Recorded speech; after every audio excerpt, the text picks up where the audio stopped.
Meri Brown was Kody's first wife, his first ex, and the wife audiences spent years writing off as the one who couldn't move on. As of 2026, she runs a bed and breakfast in Utah that she owns by herself.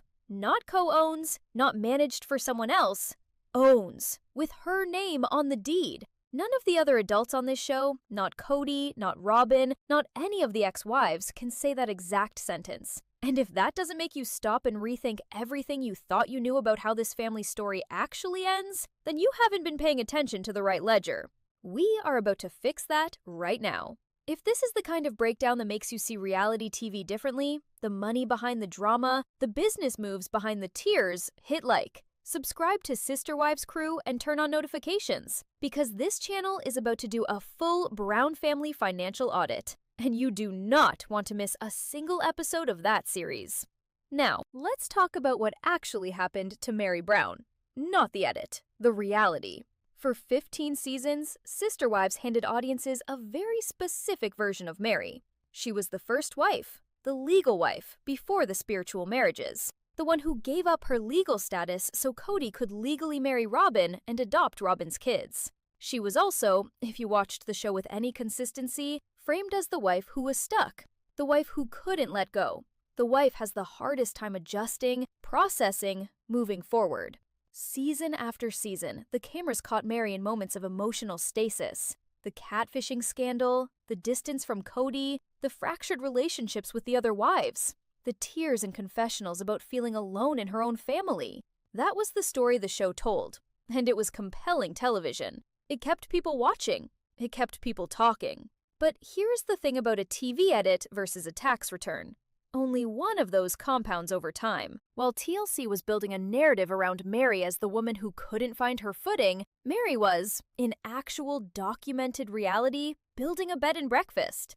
Lizzie's Heritage Inn in Parowan, Utah. A real property, a real operating business, a real brand with a real booking page and real guest reviews. She didn't announce it with a dramatic confession. She didn't make it into a season arc. She just built it. Off camera, in a small town in southern Utah, one room at a time. And that is the contradiction that breaks the entire 15-season narrative open, because you cannot hold both things in your head simultaneously without one of them collapsing. Either the show was wrong about Meri, or the show was wrong about Meri on purpose. There is no third option. Think about what it takes to open and operate a bed and breakfast. We are not talking about selling things out of your living room. We are talking about property acquisition. We are talking about renovation planning, licensing, health and safety compliance, branding, marketing, customer service infrastructure, repeat booking strategy, and online reputation management. We are talking about the kind of operational complexity that most people with business degrees struggle to execute cleanly. Meri did this without a business partner, without Kody, without TLC writing it into a storyline. She identified a property with historical character in a market that supports heritage tourism. She built a brand around it, she named it after a family member she wanted to honor, and she made it work. That is not the biography of a woman in stasis. That is the biography of a woman who was allocating her energy somewhere the cameras weren't pointed. Now, let's add the LuLaRoe chapter, because it matters more than people give it credit for. Yes, LuLaRoe as a company has a complicated history, and the documentary about it exists, and plenty of people who sold LuLaRoe lost money. That is all true, but here is what is also true. Meri Brown ran a LuLaRoe retail operation during her time with the company, and running any direct sales operation, even an imperfect one, teaches you things that pure consumers never learn. It teaches you inventory management. It teaches you customer relationship building. It teaches you what it means to present a product, defend a price point, and build loyalty with a repeat customer base. It teaches you that your income is directly tied to your effort and your positioning, not to someone else's salary structure. Meri came out of that era with retail literacy, and retail literacy, when you pivot it into hospitality, is not nothing. It is, in fact, exactly the skill set you need to run a property where the product is an experience, and the customer has to want to come back. The show, to be fair, did cover some of Meri's business activities, but it always covered it in the context of the marriage drama. Her work was the background texture to the relationship storyline. The relationship storyline was the foreground, and that framing trained viewers to see Meri's professional life as a subplot, something she did to cope, something she did to fill time, something adjacent to her real story, which was the marriage. But what if professional life was the real story? What if the marriage was the subplot? What if 15 years from now, the thing historians of this franchise point to is not the catfishing, not the legal wife drama, not the confessionals, but the deed to a property in Parowan, Utah with one woman's name on it? Let's talk about the asset comparison, because this is where the Shark Tank energy of this whole thing really comes into focus. What has Kody Brown built since the show began documenting his life? He moved the family from Utah to Nevada, chasing a vision of expansion. He acquired land in Flagstaff from the Coyote Pass property, which became a years-long saga of development that never actually developed. He had a home in Flagstaff. He now has a home with Robin, and by the most recent public reporting, he has a property listed at $1.65 million and cameo videos as a documented income stream. That is what the patriarch of this family, the man who was supposed to be the economic and spiritual anchor of the plural marriage, has to show for the same time period in which Meri built a functioning hospitality business. One of these two ledgers appreciates over time. One of them does not, and it is not the cameo videos. The Coyote Pass land situation is an important context here, and not just as drama. That land was acquired with family money, meaning the financial contributions of multiple wives were part of the picture. When Meri pursued her share of the Coyote Pass situation, that was not a scorned wife emotional reaction. That was a business owner protecting her capital. She had contributed to something. She wanted her return. That is the most normal, most rational financial behavior in this entire franchise's history, and the show narrated it as a conflict rather than as common sense. When reporting in early 2026 covered that Meri sold her Vegas house and moved to actively secure her share of what she was owed, the audience reaction was surprise. It shouldn't have been. Anyone who had been watching the B&B instead of the tears would not have been surprised at all. That was exactly what Meri Brown does. She protects what she built. She moves on what she's owed. She does not sit still for a settlement that doesn't reflect reality. And here is the character read I want to offer. And I will flag this clearly as my interpretation, not documented fact. I think the show told Meri's story wrong because the show only had one frame available for women in her position. That frame was sad, lonely, processing. When a wife on a plural marriage reality show is in conflict with her husband, in conflict with other wives, and visibly struggling emotionally, the production apparatus around her defaults to that frame. It is the frame that generates the most accessible viewer sympathy. It is also the frame that is easiest to film, because you point the camera at tears and you let it run. What the frame cannot accommodate is a woman who is also, simultaneously, doing something else entirely. The B&B was always there. The crew knew about it, and they chose repeatedly to film Meri sitting in a living room having a hard conversation instead of filming Meri walking through a heritage property she was turning into a business. That is not a neutral choice. That is an editorial decision that shapes a narrative, and the narrative it shaped was demonstrably incomplete. Consider what the actual footage of Meri's professional life would have communicated. A woman who understood that her security could not depend on the plural family structure continuing to function in her favor. A woman who was building equity outside of the marriage before the marriage ended. A woman who, if you're being honest about it, was ahead of the curve on what everyone else eventually figured out that the plural marriage, as structured, was not going to deliver what it promised to the women who entered it. Meri had that figured out while the cameras were still filming her crying about it, and she was acting on it while the cameras were filming other things. That is not stasis. That is the most strategically sound behavior in the entire cast.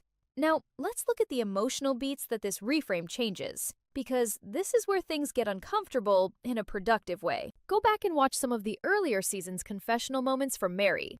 The ones where she's talking about feeling unseen, feeling disconnected, feeling like her place in the family is uncertain. Some of that was real grief, genuinely.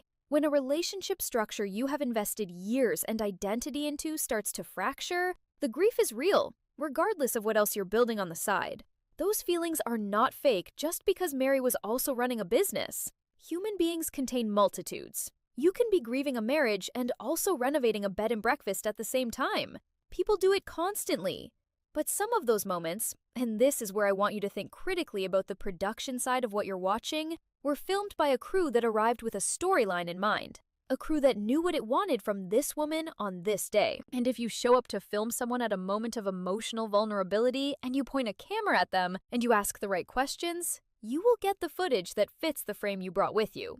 The B&B existed during those filming sessions. The cameras did not go there. That was a choice, and that choice, repeated over multiple seasons, is what created the Meri Brown that the audience thought they knew. The actual Meri Brown was in Parowan, Utah, checking on a property, making sure the rooms were right, thinking about how to build a booking pipeline.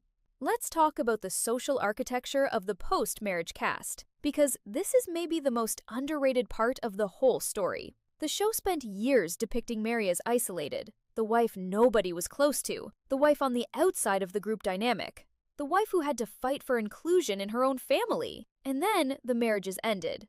And then Christine left, and then Janelle left, and then Meri formalized her own departure with a spiritual divorce announcement in early 2025 that was, frankly, one of the cleaner public breakup statements anyone in this franchise has ever produced. And what happened after all of that?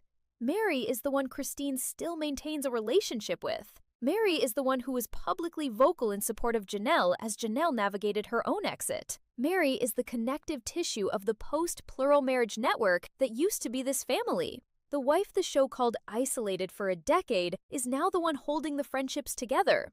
Think about what that means. It means the isolation frame was, at minimum, an oversimplification.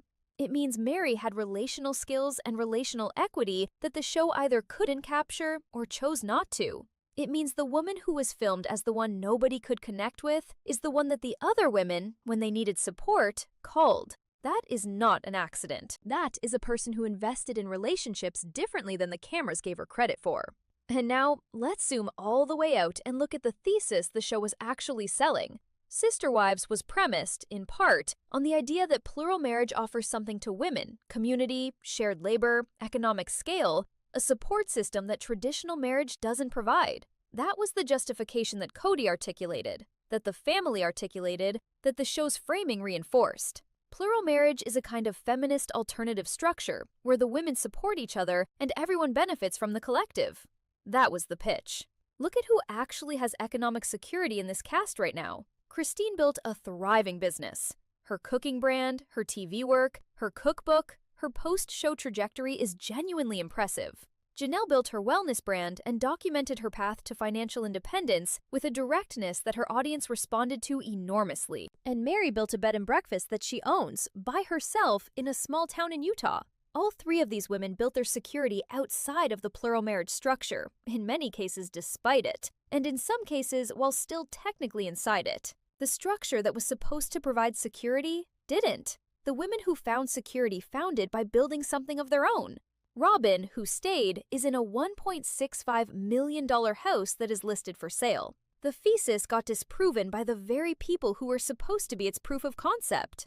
What Meri's story adds to that larger picture is a specific kind of quiet credibility that the others don't have in exactly the same way. Christine left loudly and well. Her exit was documented, celebrated, became its own TV moment, and launched the final seasons of the show. Janelle's exit had its own chapter with real emotional weight. Both of those stories were told, at least in part, on camera. Meri's story was largely told off camera. The B&B was off camera. The legal and financial maneuvering around her share of assets was off camera. The decision to formalize the spiritual divorce was announced on her own terms, in her own time. Not as a season finale moment, but as a statement from a person who had already made peace with the decision before she made it public. That is a different kind of exit energy. It is the energy of someone who had already done the work before anyone else knew there was work to be done. This is what I mean when I say she built the cleanest brand on the show. Not the loudest, not the most dramatic, not the most visible at the moment. The cleanest. Because a clean brand is one where the product and the promise match. Meri's product is a heritage in experience in a small Utah town with character and warmth and a host who has, against considerable odds, figured out exactly who she is. Her promise is exactly that. There is no gap between what she advertises and what she delivers. In a franchise where the gap between the advertised product and the delivered experience has been a source of conflict for 15 years, that alignment is worth more than people are currently pricing it at. 10 years from now, when someone does the final accounting on what every person in this family built over the course of this show's run, there will be categories for social media following, television income, merchandise, speaking fees, all of it. And there will also be a category for tangible, inheritable, sellable assets that exist in the real world as a going concern. Meri Brown has a documented entry in that category. She has a property. She has a brand. She has a business with operational history and customer reviews and a booking infrastructure. That is not liquid wealth that can disappear when a deal falls through or a social media algorithm changes. That is bricks and mortar and a business that can be handed to someone, sold to someone, or grown by someone. That is generational in a way that cameo videos simply are not. Meri Brown didn't need TLC to write her a comeback. She quietly wrote her own in a small town in Utah, one room at a time with her name on the deed. The show told you she was the one who couldn't move on. The deed told you she had already moved on before most of the cast figured out there was somewhere to go. And in the gap between those two stories, the one on the screen and the one on the paperwork, is the most interesting financial narrative this franchise has ever produced. And nobody talked about it for 15 years because the cameras were pointed somewhere else. If you're watching this and you're doing the math, leave a comment with a bed emoji if you would genuinely book a stay at Lizzie's Heritage Inn. Drop a crown emoji if you think Meri ends up the highest net worth cast member when all of this fully plays out. And subscribe to Sister Wives Crew right now, because I'm coming back with a full Brown family business audit of every documented income source, every asset, every public financial move, laid out clean and compared side by side. You will want to see those numbers on a screen. Hit subscribe so you don't miss it when it drops.